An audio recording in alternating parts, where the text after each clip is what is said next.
আসসালামু আলাইকুম। প্রতিদিনের মতো নতুন আরেকটি ভিডিও নিয়ে চলে আসলাম। আশা করি সবাই ভালো আছেন।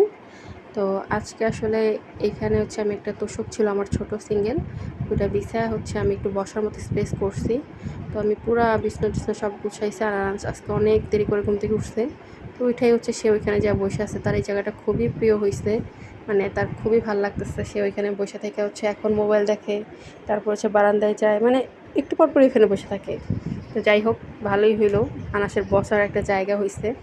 তো আনাস ঘুমায়ে গেছে। তো আমি চিন্তা করলাম যে এখন যেহেতু 5টা বাজে প্রায়, তাও রুটি বানাই, একটু একটু আলু ভাজি করি, আর বেশি কিছু করব না, আজকে ভাল লাগতেছে না।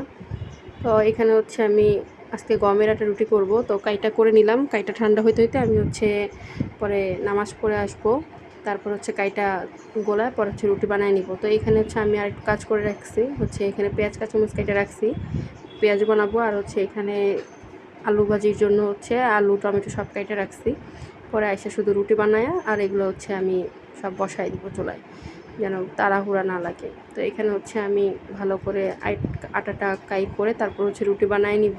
তো দেখি এখনও অনেক গরম আছে। তো আমার এখানে হচ্ছে রুটি বানানো শেষ। তো আমি এখানে আলু ভাজিটাও বসাই দিছি। তো রুটিটা আমি এখানে রাইখা তাওয়াতে দিতেছি।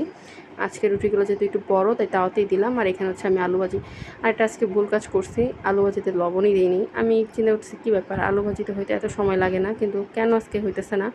রোজা রাখছি তাই চেকও করতে পারতেছিলাম না। তো এখানে হচ্ছে রুটিটা আমি ভালো করে সেঁকে নিব। তো রুটিগুলো আজকে মানে মাশাআল্লাহ খুবই ফুলছে, বুঝলাম না গমের আটের রুটি, তাই অনেক দিন হচ্ছে আমার রুটি ফোলে না।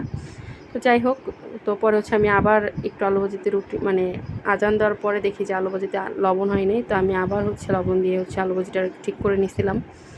তো এখানে হচ্ছে আমি পেঁয়াজের জন্য ডাল টাল সব মাখায় নিছি, অল্প তেলেই একটু পেঁয়াজ ভাজা নিব, এখানে আর তেল দিব না। তো এই যে আমি এখন হচ্ছে পেঁয়াজগুলো দিয়ে দিতেছি, আর পেঁয়াজগুলো আজকে আজকে খাইতে অনেক মজা হয়েছে। সব কিছুই মজা হয়েছে, কিন্তু আলু ভাজিতে রুটি হয় মানে লবণ হয় নাই।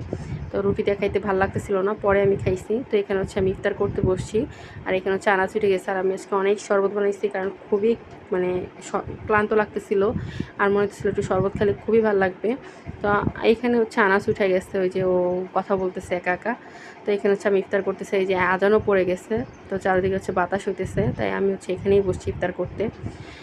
তো পরে ইফতার শেষ করার পরে আমি একটু বাহিরে গেছিলাম, বাহিরে যাই বাসায় এসে হচ্ছে এই যে শুধু কাঁচা উস্তা দিয়ে আলু ভাজি করবো, আর এখানে হচ্ছে একটু ঢেঁড়স ভাজি করবো, আর বেশি কিছু করব না, ভাল লাগতেছে না আসলে। তখন রাতের প্রায় 11:30টার মতো বাজে।